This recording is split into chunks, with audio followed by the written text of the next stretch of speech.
Roti, Not Turkey, a play by Apinder Sahni. Preetam Singh wraps both his hands around the hot cup of jar. It's mid-December, and cold winter snap has really settled in. He begins muttering to himself. Oh, bloody God. Wait until the ice caps totally melt. Us Cantonians will be underwater. Preetham's phone vibrates. He picks it up and notices a text message from his wife. He peers into the screen and starts reading it back to himself. Hello, G. Hope all is deep-dark. Changing plans and we are staying here an extra week. Gogi Massi's older daughter, her younger sister, not the middle one, but the youngest, is getting engaged. Gogi is sad that the youngest has been pipped first, but that is destiny. Okay. And Christmas is at home this year.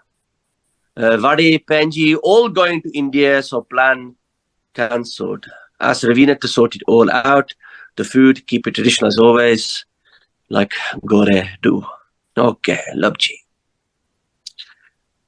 It's the bloody Sunday roast for Jesus Day. Kiतना saal ho gaye.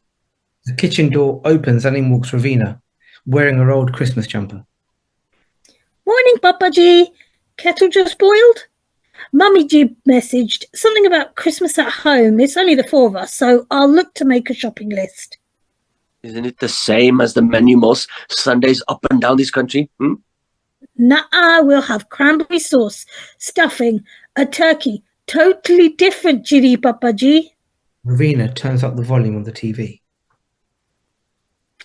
Big reveal, it's the John Lewis Christmas ad hitting the TVs today. I won't dampen your mood. Festive or no festive, we're having roti this year, not turkey. But we have roti most days, Papa G. All these years I've been watching the British people overindulge during the month of December. Do they even believe in Christmas? Even give a shit? A brief silence causes an awkward moment between the two of them. But before Raveena can say anything, there's a knock on the door. She heads to open the front door. Raveena, my dear, I'm very sorry to disturb you so early in the morning. Is everything okay, Sylvia? Oh, yes.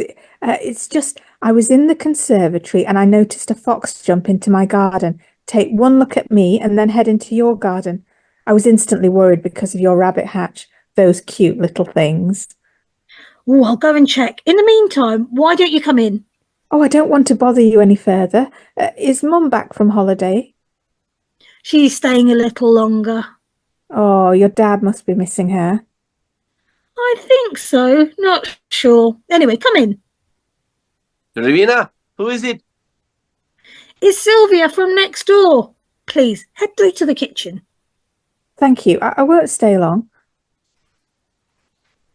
Hello, Mrs. Randall. Come in, please. Come. Mr. Singh, I was just telling Raveena about the fox coming. Oh, not to worry. Come, sit. Kettle has just been boiled. Would you like a cuppa?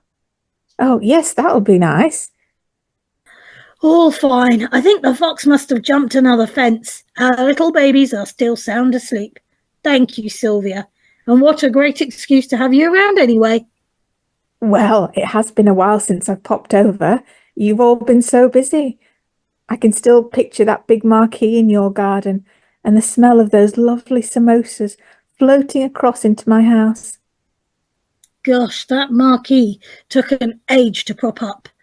What was the slogan of that company? You've tried the cowboys, now try the Indians? It was a small marquee, really, a small affair. Oh, it looked big when I was looking across the garden.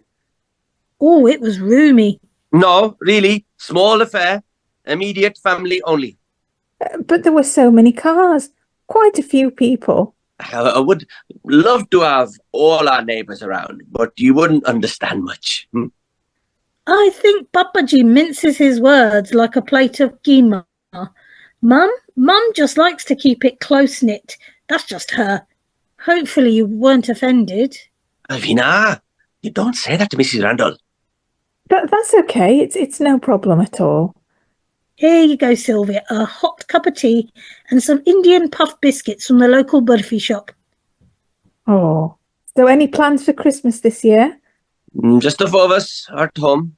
Normally we are away at my wife's sister's house every year. That's nice. Yes, I have often wondered the house is empty between Christmas Eve and Boxing Day. Not that I notice, but even in an area like this, there is a chance for opportune thieves. Yes, sad, isn't it? It's this month of December. Oh, this festive talk, but pressure on families who are already struggling to provide. Papaji, it's not all cash-strapped families who are on the rampage committing burglaries. The core reason is no different. Desperation. Sylvia cautiously watches the ensuing ping-pong of dialogue between father and daughter. She's now getting the feeling she's walked on into something. Oh, so Christmas at home then? Yep, so much so that Papaji has recommended a change in the menu. Oh, what are you cooking, Mr. Singh?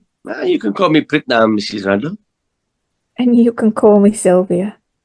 Well, not cooking, but suggesting we have Indian food as the main meal. Oh, but I thought you'd want a break maybe. Something different for the day. That too. Also, it's the spirit of being together and celebrating. You know, some Sikhs around the world don't even celebrate anything in the month of December. Even their birthdays. Do you remember what I told you? Oh, that's very interesting and something I didn't know. I mean, having worked with people from the Indian community, some really look forward to the festive period of December. Indians? I was referring to Sikhs. Oh, I didn't mean to offend. Papaji. I know you didn't, Mrs. Randall. December was a big thing in our household. April's the big month in our household. Papaji, everyone is entitled to their own beliefs. It's all right, Raveena. I mean, how long do we grab onto history? No offense, but Christ was hanging around even earlier than those valiant kids in our history who accepted death to protect our faith. How long have people hung on to history then? Really, Papaji? It's a bit of a deep convo so early in the morning, don't you think? I'm not sure religion was the only factor for us. Ben just loved the chance to decorate the house in tinsel and that fake snow. But somewhere along the line, some, not all, seem to have forgotten the real meaning behind this festive period. The time for giving message has been mistaken for give more than the next person and make sure they can see that. You know, he made roast potatoes all year round, but Christmas was something different. The potatoes. Those potatoes are always bland. And the stuffing Raveena raised about, bland. Stuffing. Ben loved making his own with chestnut, apple and thyme.